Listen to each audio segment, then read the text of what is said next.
ಮಾವಿನಕಾಯಿ ಅವಲಕ್ಕಿ ಮಾಡೋಕ್ಕೆ ಬೇಕಾಗಿರುವಂಥ ಸಾಮಾನು ಸ್ವಲ್ಪ ಎಣ್ಣೆ, ಸಾಸಿವೆ, ಜೀರಿಗೆ, ಕಡಲೆಬೇಳೆ, ಉದ್ದಿನಬೇಳೆ ಹಾಕ್ಕೊಂಡು ಚೆನ್ನಾಗಿ ಗೋಲ್ಡನ್ ಬ್ರೌನ್ ಬರೋ ತನಕ ಫ್ರೈ ಮಾಡ್ಕೋಬೇಕು. ಎಣ್ಣೆಲಿ ಎಷ್ಟು ಚೆನ್ನಾಗಿ ಫ್ರೈ ಮಾಡ್ತೀವಿ ಅಷ್ಟು ಚೆನ್ನಾಗಿರುತ್ತೆ ಅವಲಕ್ಕಿ. ಸ್ವಲ್ಪ ಕರ್ಬೇವಿನ ಸೊಪ್ಪು, ಕಡಲೆ ಬೀಜ ಹಾಕ್ಬಿಟ್ಟು ಚೆನ್ನಾಗಿ ಫ್ರೈ ಮಾಡ್ಕೋಬೇಕು. ನಾವು ಎಣ್ಣೆಲಿ ಎಷ್ಟು ಚೆನ್ನಾಗಿ ಫ್ರೈ ಮಾಡ್ಕೋತೀವಿ ಅದು ತುಂಬ ಕ್ರಿಸ್ಪಿನೆಸ್ ಬರುತ್ತೆ.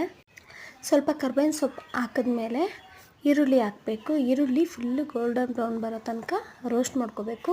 ಈರುಳ್ಳಿಗೆ ಸ್ವಲ್ಪ ಉಪ್ಪು ಹಾಕ್ಕೋಬೇಕು. ಉಪ್ಪು ಹಾಕ್ಕೊಂಡ್ರೆ ಬೇಗ ಈರುಳ್ಳಿ ಫ್ರೈ ಆಗುತ್ತೆ. ಆಗ ಈರುಳ್ಳಿಗೆ ಉಪ್ಪು ಹತ್ತೋದ್ರಿಂದ ಟೇಸ್ಟ್ ಚೆನ್ನಾಗಿರುತ್ತೆ. ಅವಲಕ್ಕಿ ಮಧ್ಯೆ ಈರುಳ್ಳಿ ಸಿಕ್ಕಿದ್ರೆ ಚೆನ್ನಾಗಿರುತ್ತೆ. ಸ್ವಲ್ಪ ಈರುಳ್ಳಿ ಫ್ರೈ ಆದಮೇಲೆ ಸ್ವಲ್ಪ ಅರಿಶಿನ, ತುರಿದಿರೋವಂಥ ಮಾವಿನಕಾಯಿ, ನಾನಿಲ್ಲಿ ಸಿಹಿ ಮಾವಿನಕಾಯಿ ತೊಗೊಂಡಿದ್ದೀನಿ. ಅದನ್ನು ಜಸ್ಟ್ ವಾಶ್ ಮಾಡಿಕೊಂಡು ಸಿಪ್ಪೆ ತೆಗೆದುಬಿಟ್ಟು ತುರ್ಕೊಂಡ್ರೆ ಸಾಕಾಗುತ್ತೆ. ತುರಿದ್ಬಿಟ್ಟು ಅದರಲ್ಲಿ ಬರೋವಂಥ ನೀರನ್ನ ಚೆಲ್ಬಿಟ್ಟು ಆಮೇಲೆ ಎಣ್ಣೆಗೆ ಹಾಕಿ ಫ್ರೈ ಮಾಡಬೇಕು. ಹಾಕಾದ್ಮೇಲೆ ಸ್ವಲ್ಪ ತೆಂಗಿನಕಾಯಿ ತುರಿ ಹಾಕ್ಬಿಟ್ಟು ಚೆನ್ನಾಗಿ ಫ್ರೈ ಮಾಡ್ಕೋಬೇಕು. ಫ್ರೈ ಆದಮೇಲೆ ಮೊದಲೇ ಕ್ಲೀನ್ ಮಾಡಿ ನೆನೆಸಿಟ್ಟಿರುವಂಥ ಅವಲಕ್ಕಿನ ಚೆನ್ನಾಗಿ ಹಿಂಡ್ಬಿಟ್ಟು ಎಣ್ಣೆ ಒಳಗೆ ಹಾಕ್ಕೋಬೇಕು. ಹಾಕ್ಕೊಂಡು ಚೆನ್ನಾಗಿ ಫ್ರೈ ಮಾಡ್ಕೋಬೇಕು. ನಾವು ಎಷ್ಟು ಚೆನ್ನಾಗಿ ಫ್ರೈ ಮಾಡ್ಕೋತೀವಿ ನೀಟಾಗಿ ಆಗುತ್ತೆ. ಅವಲಕ್ಕಿ ತಿನ್ನೋಕ್ಕೂ ತುಂಬ ಚೆನ್ನಾಗಿರುತ್ತೆ. ಮಕ್ಳಿಗೆ ತುಂಬ ಇಷ್ಟ ಆಗುತ್ತೆ ಅವಲಕ್ಕಿ. ಸೊ ಒಂದು ಸತಿ ಟ್ರೈ ಮಾಡಿ ನೋಡಿ. ತೆಂಗಿನಕಾಯಿ ತುರಿ ಕೊನೆದಾಗ ಹಾಕ್ಬಿಟ್ಟು ಚೆನ್ನಾಗಿ ಫ್ರೈ ಮಾಡಿಬಿಟ್ಟು ಸ್ವಲ್ಪ ಕೊತ್ತಂಬರಿ ಸೊಪ್ಪು ಗಾರ್ನಿಷಿಂಗ್ ಹಾಕ್ಬಿಟ್ರೆ ಮಾವಿನಕಾಯಿ ಅವಲಕ್ಕಿ ಚೆನ್ನಾಗಿರುತ್ತೆ. Easy, simple.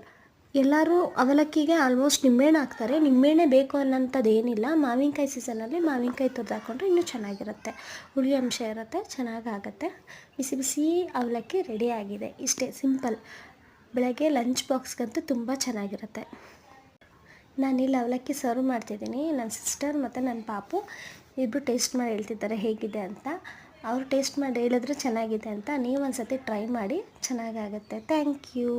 ನಮ್ಮ ಪಾಪು ನೋಡಿ ಎಷ್ಟು ಚೆನ್ನಾಗಿ ತಿನ್ನೋದಕ್ಕೆ ರೆಡಿ ಆಗಿದ್ದಾನೆ. ಅವನು ತಿಂದ್ಬಿಟ್ಟು ಸೂಪರ್ ಅಂತ ಹೇಳ್ತಾನೆ.